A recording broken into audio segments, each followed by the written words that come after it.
Coaching से देर से लौटने पर पिता ने बेटी को लोटे से बुरी तरह पीटा, शरीर पर 24 घाव।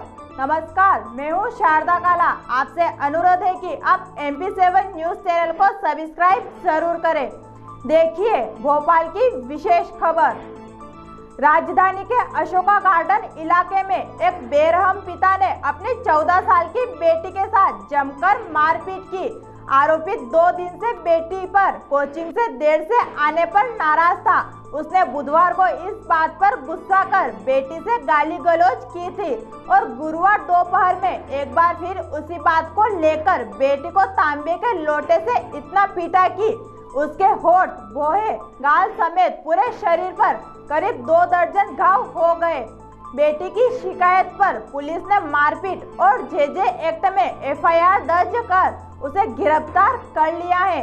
अशोका गार्डन थाना प्रभारी आलोक श्रीवास्तव के मुताबिक 14 साल की किशोरी 8वीं कक्षा की छात्रा है। वह रोजाना कोचिंग में पढ़ने जाती है। वह अपनी मां, पिता और छोटे भाई के साथ रहती है। उसका पिता एक होटल में वेटर का काम करता है। बुधवार को वह कोचिंग गई थी। रोजाना वह 7:30 बजे कोचिंग से घर पहुंच जाती थी, लेकिन उस दिन कुछ उसके सवाल थे। उनको पूछने में वह घर पहुंचने में देरी हो गई। इस बात को लेकर उसके पिता ने उसे गाली गलौज कर फटकारा और मामला शांत हो गया था।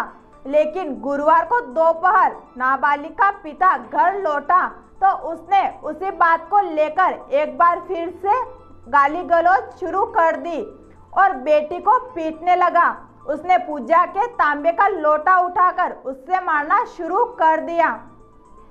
सिर को जमीन पर कई बार पटका। TI आलोक श्रीवास्तव ने बताया कि आरोपित पिता हैवान बन गया था।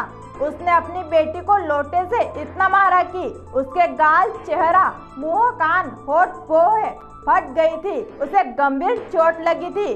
करीब करीब उसके शरीर पर 24 घाव होंगे। आरोपित पिता का इससे भी मन नहीं भरा तो उसने बेटी के सिर को जमीन पर कई बार पटका। जब उसकी मां उसे बचाने पहुंची तो उसकी हथेली को चाकू से काट दिया। बाद में मां बेटी थाने पहुंची तो वह खून में लथपथ थी। उनकी शिकायत पर आरोपित पिता पर मारपीट और जेजे एक्ट में केस दर्ज कर लिया गया है। देखते रहिए हमारे साथ MP7 न्यूज।